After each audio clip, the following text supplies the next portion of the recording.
Number one, please expect and respect diversity among those in the sanctuary.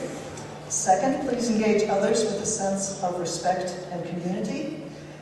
Third, please allow others to finish before you begin speaking. Fourth, please don't hold side conversations. Stay focused up here. Fifth, speak in the I, and don't tell others what they should think or do. So thank you. And I'm laughing. I taught junior high school for many years. I'm used to managing 45-minute chunks of time. I had a feeling that's why I was selected for this task. But it's very difficult to shorten this introduction of Rabbi Melchior because his life story is fascinating and certainly gives him the credentials to speak with us this morning. Rabbi Spilker mentioned this at the earlier session, so I'll just abbreviate. First of all, he comes from Denmark. For 7 generations, his family members have served as chief rabbis. And he speaks English without much of an accent. That's incredible to me. In 1999, he was elected to the Knesset and appointed to Ehud Barak's cabinet as the Minister for Israeli Society and the World Jewish Community, which is the diaspora. Think of what that position would mean. He served in successive governments as Deputy Foreign Minister. I'm going to say these slowly. Deputy Foreign Minister, Deputy Minister of Education, and Deputy Minister in the Prime Minister's office. Interesting experiences. Today he's no longer in the Knesset and has turned his focus, again, this was said earlier, to leading the civil society movements that he is committed to and has helped to build. We all gasped when it was announced that he was the founding chairman of the Birthright Dalit Steering Committee. But the other organizations that he is part of, again, I'll read them slowly so that you can hear this. First of all, Motzei Yachad, a forum that promotes dialogue and understanding among different strands in Israeli society. Secondly, Meitarim, a network of pluralistic Jewish schools. As I understand, there are over 120,000 students now studying in these schools, where religious and secular students study their heritage together.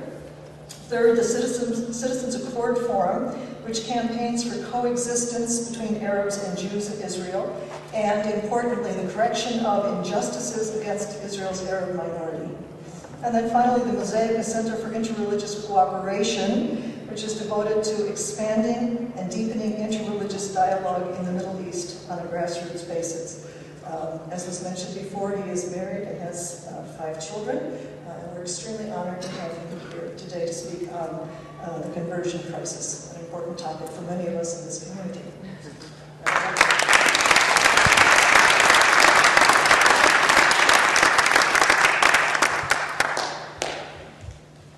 Thank you very much. I have a deep appreciation to all of you who came, but especially those who were there before and came back again. That's really something. And also that you had to read this whole bio again. Actually, I have a longer version, which is and then it would take the whole session. I think this issue of the conversion is an issue, it's a symptom, but it is a very, very crucial question. Because Judaism is not and has never been a race. Judaism has from day one had the possibility of the continuation of what we call Zera Yisrael, who come from a Jewish mother, from Jewish family, even those who come from a Jewish father, although I'm in disagreement with the Reform movement on this issue, but also according to the halakhic vision, there is a difference of coming totally as a stranger into Judaism, and somebody who has a Jewish father and has never had any other identity. It has also halakhic implications, at least in the fringe of halakha, on this issue. But Judaism has never been a religion which has gone out in order to actively convert people, except for maybe a very short period in history where things didn't go so well when we tried to do that. And therefore, during the years, because of the situation of the Jewish people, it's not that many people have wanted to convert to Judaism. But you might know and realize that already in the Talmudic times, already in the Mishnah times, with very different opinions of how we should relate to people who come to convert to Judaism. And I want to quote to you a piece of the Talmud, which the rabbis today might be very surprised of hearing this piece of the Talmud, which says to you what you have to do when you convert to Judaism. The only very precise definition of what you have to do. And I don't think there's one rabbi today who does this, what the Talmud says we're supposed to do. It says the following, Masechet Yevamot. It says when somebody wants to convert to Judaism, then you should tell them, are you crazy? Do you not know that the Jewish people is tread on, is despised, is... Do you really want to be a part of this? And if this person says, I know, and I don't mind, it doesn't say, I know and I love it. No. I know and I don't mind, these are the same people. Then, the rabbi, whoever it is, has to tell them some mitzvot, some easy ones and some difficult ones. You can imagine which ones. The Talmud doesn't say which ones. Tell them some mitzvot, some easy ones, some difficult ones. The truth is that you can see from other parts of the Talmud, for example, in Masechet Shabbat, chapter 7 of Shabbat, talks the whole time of a ger, of somebody who's converted, who has never heard that there is such a thing as Shabbat. Not he doesn't observe the detail of how you make tea on Shabbat. He has never heard that there is such a concept as Shabbat. So apparently he hasn't studied Judaism, for 3 years at a conversion course. So you tell some easy things, some difficult things. Then you tell them of some practical mitzvot which you have to do. And the ones which are mentioned in the Talmud, by the way, are all social mitzvot.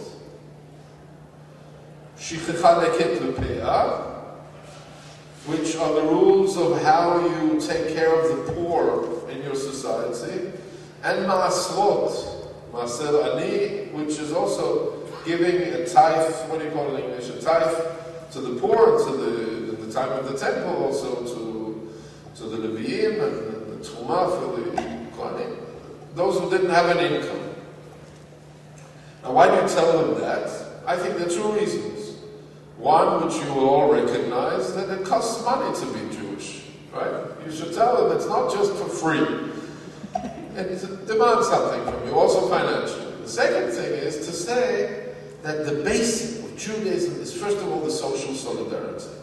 Whenever we come to the point of truth in Judaism, and don't misunderstand me for somebody who doesn't think that ritual is important. And the details and the specific details of ritual, of halakha, I very much think important. But still, when we stand on Yom Kippur, and we say, Al chet shechatanu, and Hashamnu bagadnu, we say Al chet, we hit our breasts, and it's important that it's our own breast, not the neighbor's. Because there are those who do that, so think that that's the idea of Yom Kippur, our own breast. And we say, we confess our sins, all of these sins, read them one and one and one. I hope you didn't change them in the Reform liturgy here. One and one and one, and you will see they are all social sins. There's no al-chet for not putting on tefillin, or for eating matzah on Pesach, or for cooking tea with steaming water on Shabbat, or whatever. Again, I don't minimize also those points, but when it comes to the collective, when it comes to the individual, there is an individual Shulchan Aruch, which I very much believe in. When it comes to the collective, I told the text very late last night from the Meshech Chokhmah in Chicago. We differentiated between the individual Shulchan Aruch, the collective Shulchan Aruch. It was a very interesting text. I think, one of the most exciting in the religious literature. But it's always will be decided, society will be decided on the social laws. We will soon read Parshat Kedoshim, how to be holy. How to be holy, you read all of Parshat Kedoshim. That's where he says, V'ahavta l'reacha kamocha, you should love your neighbor as yourself. Al tamod al dam re'echa, you can't stand idle by when you see others' blood being spilled and so on. That's Parshat Kedoshim, together with Arayot, together with the laws of the forbidden sexual relations, which are also there. About these laws, especially about the Shemitah laws, which have to do with the social fabric and the responsibility for the social, this ensuring of the social economic stability of society. By the way, because of the Shemitah laws during the Second Temple, we never were sitting in Samaria. Everybody talks about Eretz Yisrael Shlema as if it's a Jewish value. During the Second Temple, the Talmud says that we do not sit in Samaria because it would be too expensive to do have the Shemitah laws apply in Samaria. Just telling you this in this respect also. So that is what it says there about the person who converts to Judaism. And then, says the Talmud, then if the person still wants to be Jewish, then you make him Jewish. You go to the mikvah, everything what you have to do. And continues the Talmud, if that person then the day after goes back to worshipping idols, his kiddushin is kiddushin, his marriage is a marriage, you have to return to him. If he loses something, you have to return it to him. Abedato abedah. He is fully a Jew. There is no such thing, according to the Talmud, according to the Shulchan Aruch, according to the Rabbi, there is no such thing as annulling conversions to Judaism. Now, the rabbis today, some of the orthodoxy today, not so few, have reinvented Judaism in that they've started to annul conversions. Conversions which are done according to all the details of halakhic Judaism. When I speak to Reform Jews today, or Reform rabbis today, I say today, for the first time in the history of Israel, we have no discrimination against the non-Orthodox. Because also the Orthodox conversions are not accepted today. Everybody is the same. Now, it's not true of all of them and so on, but I'm just saying. Now, let me also say one other thing, which I'll go back to the halakha, but I want to say one other thing as a principle of ideology and policy. I want to say, I believe in halakha. An Orthodox rabbi ordained by the most ultra-Orthodox of rabbis. Some of them regret it today, that's another story. But I at least in my personal behavior, find myself totally obligated by the halakha. And therefore, if somebody comes to me as a Jew, or as a rabbi also in the community, in Jerusalem, you didn't read that in my bio, if somebody comes to me and has a non-halakhic conversion, and asks me, is that accepted in your synagogue, which is an halakhic synagogue, an Orthodox synagogue? I have to confess to you. I say no. This is not accepted. However, if somebody comes to me and asks me as a politician, not as a rabbi, not as a Jew, but as a politician, responsible for legislation in the Knesset, I have in my extended bio, I'm the only one who has ever been chairman of a governmental commission of cabinet ministers on the issue of conversion to Judaism. I know this issue in and out from all its aspects. Somebody comes to me and say, according to the Knesset rules, should we accept non-halakhic conversions? I will say to them, according to my opinion, yes. I'll tell you why. Because I don't think that the Knesset should be judging on the question of who is the Jew. I think it's a terrible mistake. This is a question of theology, of belief, of halakha, and nobody, not the ultra-Orthodox and not the ultra-secular, Not, as you heard before from the council, even you have a party in the Knesset of Islamists. We have a party of Islamists in the Knesset. They are not elected to decide on the questions of halakha or belief or who is a Jew. What they have to decide is only one question, that is, who is Israeli? And we cannot, as the Knesset, as the Knesset, as Israeli government, we cannot there differentiate between the different streams of Judaism and make feel those who are not, that those are not accepted as legitimate streams of Judaism in the respect of who becomes an Israeli citizen, with full and equal rights inside the State of Israel, with everything what that means. I think that would have been the right way to deal with this question from the beginning. But the Knesset didn't do that because of all the strife which by the way, not only the Orthodox, ultra-Orthodox are responsible for, also those who are against the reform also won a lot through this strife. I know that it's not so simple to say that, but there is such a thing. I think it needs to be taken out of the realm of the Knesset and put into the realm of the Bet Knesset. In the realm of the Knesset, there can be no pushing out anybody of the Jewish people. Not when it comes to recognition, not when it comes to financing, not when it comes to anything. I've been a lot criticized for that opinion, but I'm more and more sure that that is the only way we can work together. We have no right, so when it comes to the Bet Knesset, we have arguments.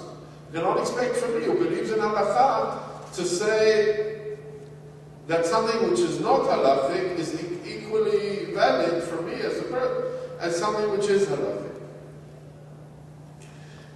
But the main issue today of the issue of conversion is that it has become the point of strife because there has been a campaign for about 45 years. I can tell you where it started and how it developed. It started in Antwerp. Actually, I think a rabbi who came from Chicago, from Kaisville, I started a campaign to stop conversions altogether. Altogether. He said it's bad, the Orthodox conversion, stop conversions. And this campaign, the Haredi community know what they're doing. They're the only community who seriously know what they're doing. They have a strategy, they have Mesirut Nefesh, they are willing to sacrifice for what they're doing, and they know exactly where they're going. While all the others are sleeping, they wake up every time there's some bill in the Knesset, then they wake up. As if the bill in the Knesset really makes any difference. And I'm saying this in spite that I'm very much against the bill which is on the table, but the practice is far worse than that bill. So all the rejoicement that the bill is off the table for a couple of months, by the way, although this rejoicement has no place whatsoever. It's totally disconnected with the real world. Totally. I can prove it if we have time. But back to the essence. The essence is that, and I'm now talking about the attitude towards conversions, that there is a difference in the state of Israel. If somebody comes to join the Jewish people in the state of Israel, and is a part of the Jewish Israel, sends their children to a Jewish school, serves in the Jewish army, is a part of Israel, Israeli and life in Israel. That is not the same as if somebody comes in Minneapolis or in Oslo or wherever we are as Jews. It's a different story. It's different. Because in Israel, this is part of a national belonging. And while I, as a rabbi, who also a dayan, also have a bet din, a religious court, somebody comes to me in Oslo, I'm very stringent about the rules. I try to be nice to the people. And people who come, you shouldn't, first of all, be a human being. Be nice, be welcoming. Don't just chase people away. Give them a cup of coffee, give them and even just such a small thing, it means such a lot. But I seriously recommend them to do something sensible with their lives and be good human beings and not convert to Judaism.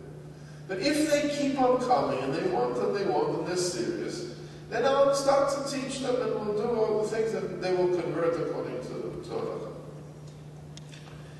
In Israel, it's different. In Israel, there is a national interest in the conversion to Judaism. And that is why you can, in Israel, I think, lean on the opinions which are in Halakha to welcome people in a different way than outside Israel. And I can tell you that the big rabbis of Israel in the former generations, people, also chief rabbis, people like Rav Uziel and Rav Herzog, who were chief rabbis in the time when the state of Israel was created, or people like Rav Goren and Rav Ovadia Yosef, and they were all rabbis who converted everyone. Everyone. After the Holocaust, there were hundreds and hundreds of women who came. It was mostly men who had survived, and there were women who had taken care of them. They came on Aliyah to Israel. There was not one person who was not converted. We had 1,800 children in Israel who had who were adopted, with two Jewish parents who were adopted, even if they lived in a kibbutz Shomer HaTzair, in a kibbutz where it was not even theoretically possible to keep Shabbat and Kashrut. There was not one child in the first 40 years of the history of the state of Israel who was not converted to Judaism. We solved the problems which were according to Halakha. Now you can disagree what Halakha says about this. But you cannot come and annul it. You know, the Rambam, not an important person, he says the following. Do you remember the story of Samson? Remember? What was his wife's name? Delilah. Okay. You maybe even saw the opera or the... Delilah. Now, anybody who would define Delilah honestly, would not say that she was a classical Jewish balagosta. She was not a Yiddish mama in any way and sense, right? It wasn't the best known of it. Rambam in Hilchot Yisroel Biyah says the following: Lo ya'aleh da'atcha, don't even think that Shimshon Gibor Yisrael, that Samson, the hero of the Jewish people, that he would marry somebody who's not Jewish without converting first. So Delilah, we're hardly started, much warming up. Delilah converted to Judaism. Not only that, but he goes on to say, although there's no textual basis for it, but it's clear for the Rambam. He goes on to say, it is clear that she never had any intention to do anything good, not belief in the God of Israel, she believes in idols, and not in the people of Israel. She was there only as a traitor in every way and sense, right? You remember the story. If you don't, go back and read it. It's a very nice story. Not always such a good ending, but she never had any intention. In spite of that, their marriage was valid. 100% her conversion was valid. Now tell me, if Delilah's conversion was valid, then how can you invalid any conversion? How can you do it? I'll tell you even more than this. Something I found later that some of the greatest rabbis of previous generations have talked about. You know where we learn from? Where do we learn from all the laws of conversion to Judaism? When did we convert? I mean, the Jewish people wasn't born as the Jewish people. When did we convert to Judaism? According to Jewish tradition. Yes. Rambam says, you probably studied it, Rambam says at Mount Sinai. At Mount Sinai, from that we learn all the laws of conversion. Now what happened at Mount Sinai? Number one, they all had to be circumcised, the men. Why did they have to be circumcised? It doesn't say anything about that, but because they some weeks before had to bring the paschal lamb. And it says about the paschal lamb that only those who are circumcised, that those who are not circumcised, they can't be part of the paschal lamb. So they ate from the they must have, before they left Egypt, they were circumcised. They went to the mikvah before they sanctified themselves before receiving the Torah, the revelation of Har Sinai. They even all said, Na'aseh v'nishma. They accepted Judaism. We will practice everything. So, this is what they said, and therefore they all converted to Judaism. From that we learn the rules of conversion to Judaism. But what did they do? We read about it, this is this week's Parsha. What did they do? Only 40 days after, they were dancing around the golden cup. I mentioned it before. Dancing around the golden cup. So apparently, their Jewish commitment of how loyal they would be to the belief in one God, which is the essence, apparently didn't hold a long time. Not only that, but if you read a couple of places in the Talmud and the Midrash, in the name of Rabbi Meir says that even not 40 days after, Rabbi Meir says when they were standing at Har Sinai and they said to God, Na'aseh v'nishma, they had no intention whatsoever.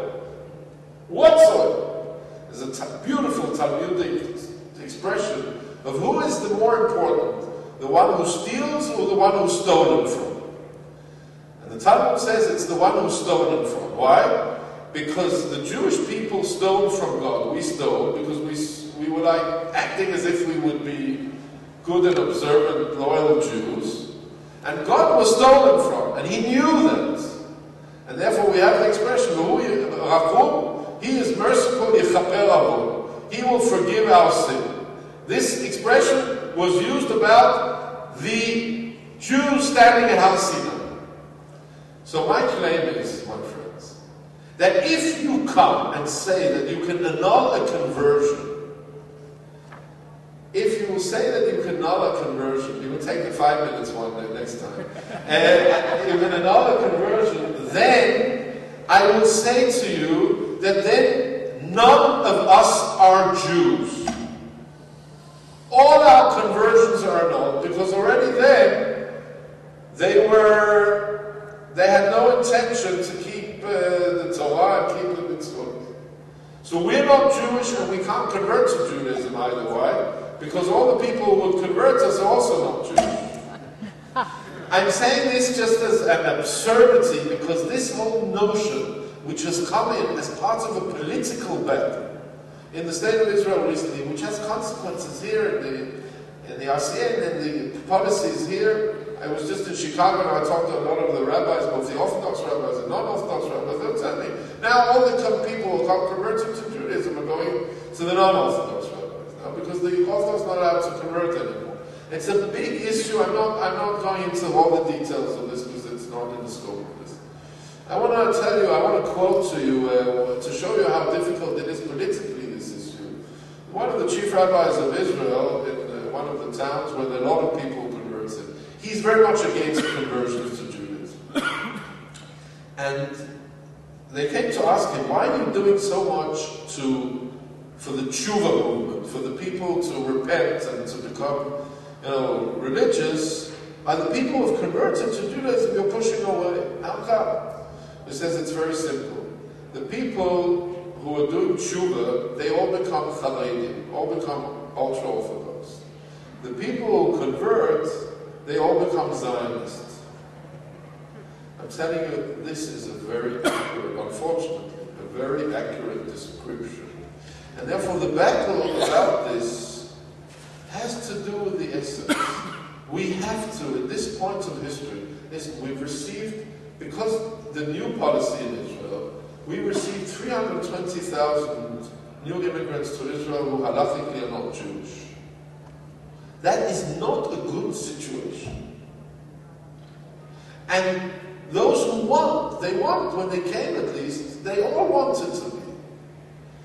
And what happened was that, not like what happened after the Holocaust and so on when everybody was converted, Now a new policy was already made. So these people can hardly get, some very, very few can convert. And not only that, but they had the chutzpah of having children.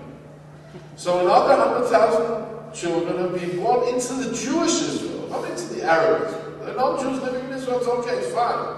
Foreign workers and so on, it's fine. You have minorities. But they're part of the Jewish Israel. And their status is zero.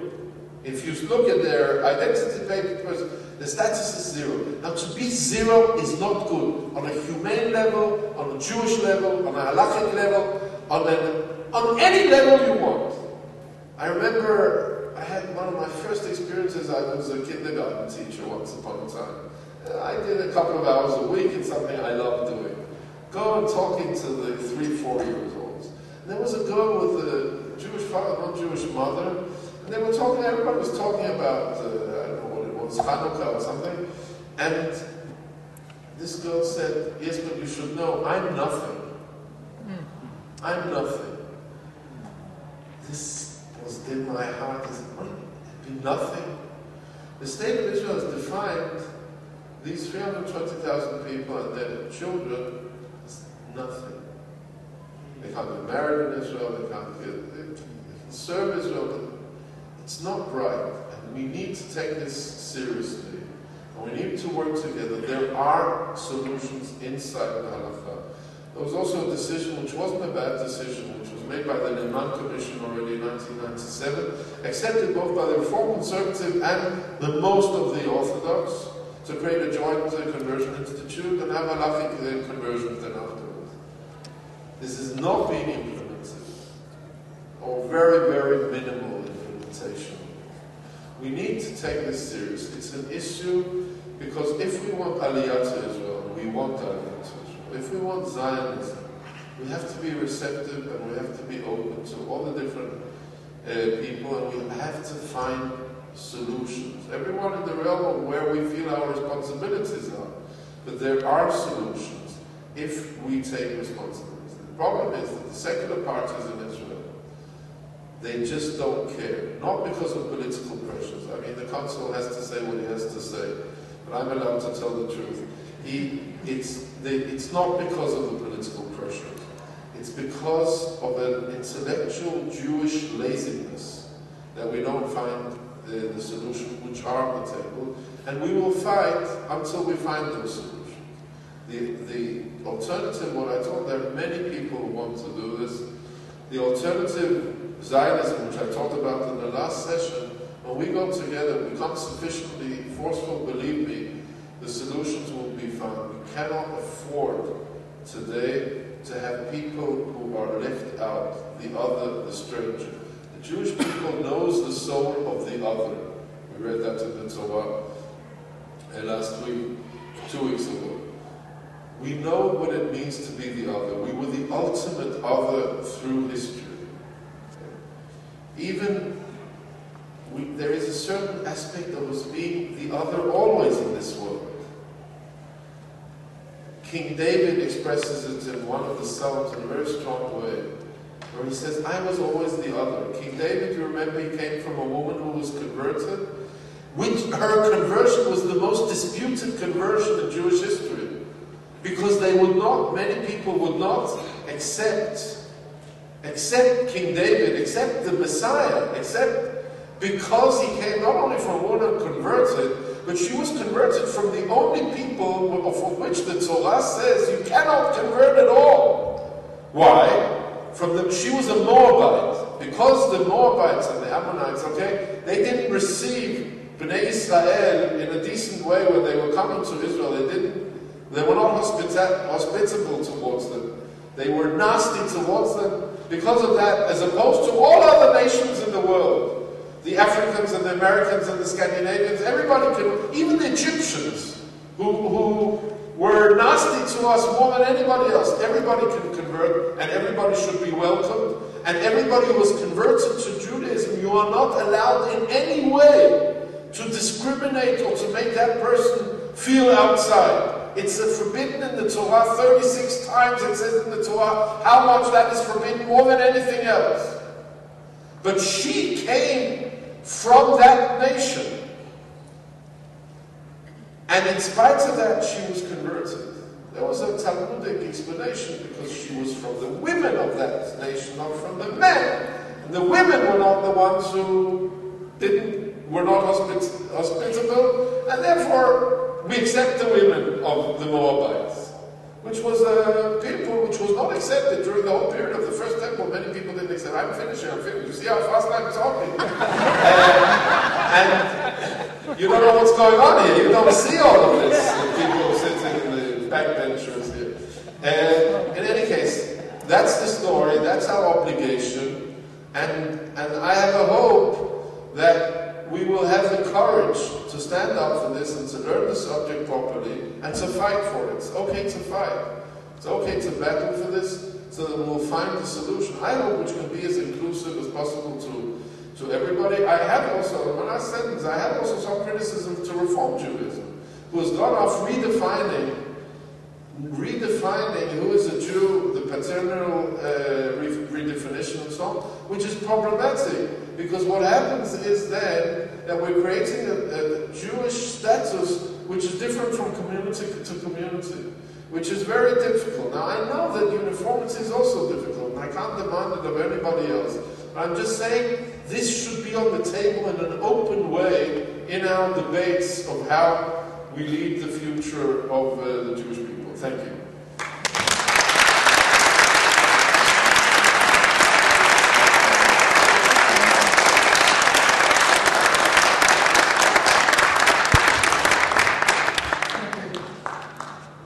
Oh, I've just been given special dispensation. We have an extra 5 minutes. We have about 10 minutes for questions, and I would invite you, if you have a question, please to stand and say it loudly, and then I will repeat it to make sure everyone can hear. Victor. Rabbi, thank you very much. Did you ever hear a person who wanted to be converted without mother Jewish, without father, without anything? Did you tell this person that he was crazy? And what did happen? A few words, please. Yes, I think that you spoke so loudly that everybody heard it. I have a poor hearing and I heard it. Okay, so let me tell you. The question was, if I ever met such a person who I defined as that you have to say, people who don't have a Jewish father, don't have a Jewish mother, don't have a Jewish, I can add, boyfriend or girlfriend or whatever, who wanted to convert to Judaism, and if I told them that they were crazy. Absolutely. I've had lots and lots of people like that in my community where I have responsibility, and outside all over the world where I meet many, many different people. There is an excitement about being Jewish in our period, which, according to the same Rambam in Hilchot Yisrei B'Iyah, which I quoted before, there have only been twice before in Jewish history. One was during the period of King David and King Solomon, where the Jews were very successful. The other was during the period, which we will soon be celebrating next month, in the story of the book of Esther, where it says that the Amei Haaretz were mityahadim, that the people wanted to convert and become Jews. Now, the Talmud says that during those periods we shouldn't convert people, because maybe they only want to become Jews because it's an in thing, it's trendy, it's an in thing. Although the Talmud also says that those who did convert, they are Jews in any case, even though that you shouldn't maybe lechatchila do it, like the wife of Shlomo HaMelech, but that's a long story. Yes, absolutely. And I tell people, I really say, when people come to me, I'm talking about now in my community in Norway and Scandinavia, I tell people, listen, you don't have any obligations as Jews. You have obligations as human beings. You have obligations as human beings. All human beings have obligations. But all the rules of Judaism, you're not breaking these rules because you're not obligated by them. The day we convert you, you have a tremendous responsibility. And you have a responsibility towards the Jewish people, and this thing about being crazy, today, you know, it's not always so popular to be Jewish. Not everywhere. So I do tell people that. I discuss it with them in an intense way, and I think that most rabbis actually do that, from all the different streams and tertiary nations of Jews. On the other hand, if they're persistent and they want, and they know what they're doing, these are serious people, why not? It's wonderful. There was once a sociologist in, one of the biggest sociologists of American Jewry passed away, he was very young. He said, I don't get the Jews. We are spending billions of dollars to try to convince Jews who don't want to be Jews in any case. While there are, he said, he's a sociologist, I don't understand these things. There are hundreds of thousands of people who want to be Jewish, who we're not even welcoming. So that's crazy. It's not good fiscal policy. Yes, there are many different, you decided.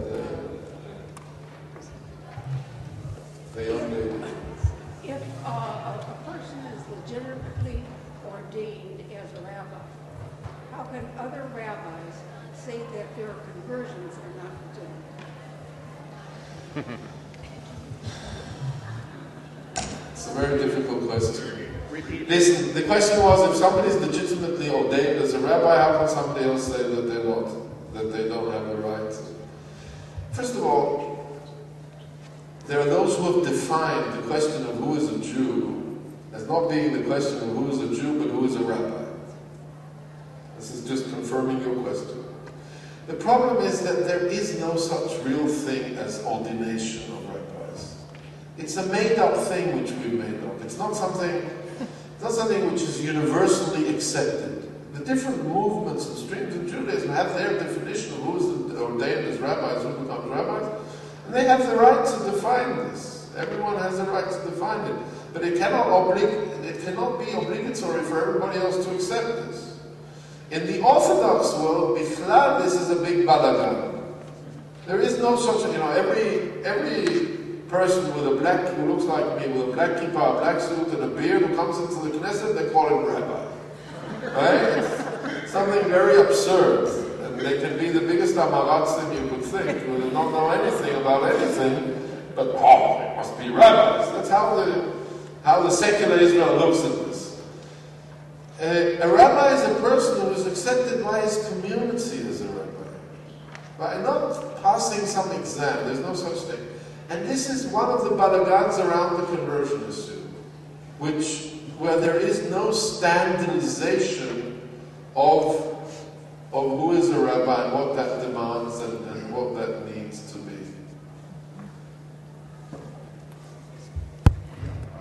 I wanted to ask, you said that I'll repeat it. the Jewish people have never been, the Jewish religion has never been a racial religion. Right. And all. And in its origins, it seems to me it was racial religion. You know, that father to son, and from Abraham on, there was a racial component of it. And now you say, no, it's never been a racial. Right. It's never been. The question was, I claimed that Judaism was not a race. And the question was that according to the person who asked this question, I didn't catch her name, said that originally it was so. It went from father to son.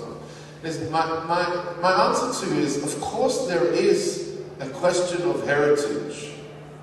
And of course there is a giving on to the next generation. Somebody who's born Jewish, or has a Jewish mother, I'm not going into now the debate with the Reform Judaism now about this, but what's been accepted the last couple of thousand years as the definition, somebody who is born Jewish is always Jewish, no matter what. This is, by the way, one of the very difficult things to explain outside. By the way, we learn all the rules that somebody who's born Jewish, even if you leave everything Jewish behind you, you're still Jewish. That doesn't exist in any other religion. And therefore many people don't understand the component of the Jewish people and Zionism. In Christian, there's no such thing as an atheist Christian or an atheist is Muslim. There's no such thing. It's an oxymoron. There is such a thing, very much so, as an atheist Jew. If I had time, I would tell you a long story about this, but I can't. But let me answer your question. There is a thing that Judaism goes into heritage, and when your parents are Jewish, you are Jewish. But it's not an exclusivity.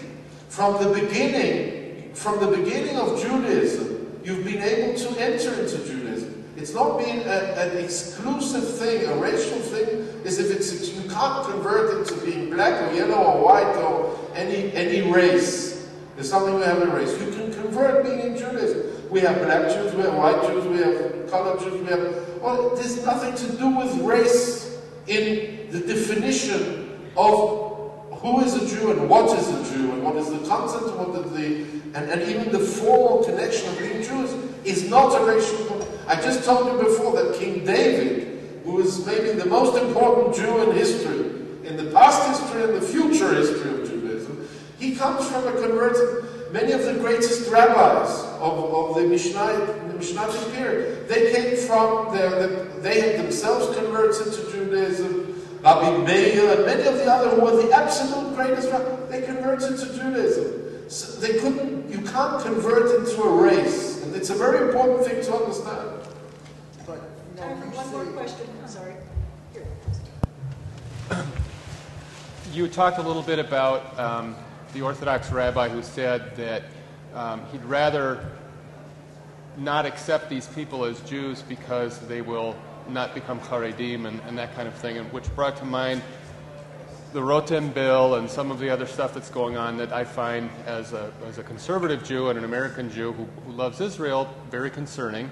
And it leads me to think about the fact that you have government-paid rabbis. I think it's $350 million a year is spent in this area, and the fact that this is what I would view as a very corrosive effect on Israeli society, and I'm wondering what your thoughts are. My thoughts about government-paid rabbis, or about the Rotem bill, or about what? The big picture. The only thing is, I don't get paid by anybody, okay? Although I'm a rabbi in Jerusalem, I have a big community, they don't pay me anything, and the government doesn't pay me anything. I want to make clear this issue.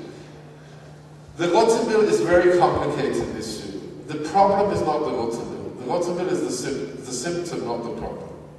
The Rotem bill actually started with a very good bill. I know because I wrote it. But they put on all the stuff to get all the acceptance, which was all wrong, and it's now become all confused and wrong, and it's only a political. It's so messed up. So messed up. And I hope it will be off. I know. We don't have any time. I'll give you just one more word. Please. I would wish that the serious people here, also the serious Orthodox and serious non-Orthodox, that we be serious in our battle here. There is a conversation going on with Israeli government, and there is people outside Israel are listening to. It is possible, and I don't mind that you be very forceful about this. If you feel that you're being treaded and you're being this, then you should say that this bill will do no good for anybody. Not for the Orthodox, not for the Orthodox, not for the Reform, and even worse, no good for anybody who wants to convert to Judaism. So that's why it's not necessary. I can tell you why he's doing it, and he wouldn't like it, because then we would be doing something cynical, and I believe that cynicism is the first step to heresy, and I don't like heresy. So let's not be cynical about it. Take it seriously. I can't analyze you all the details of this bill, but I can tell you, you have to be awake, but it's only a symptom. Don't only deal with the symptoms. Deal with the substance of this matter. It's a much too serious matter, and I hope, and I'm optimist. I think to be Jewish is to be optimistic. I learned from my father that if we don't see the light at the end of the tunnel, it's not because the light isn't there, it's because this tunnel isn't straight. And we human beings don't know how to look around corners. There is a collective will here of the Jewish people, of all the different strands of Jewish people, which is good. It's what brings people together a day like this. If we work together seriously on this and we take it seriously, we'll find solutions together.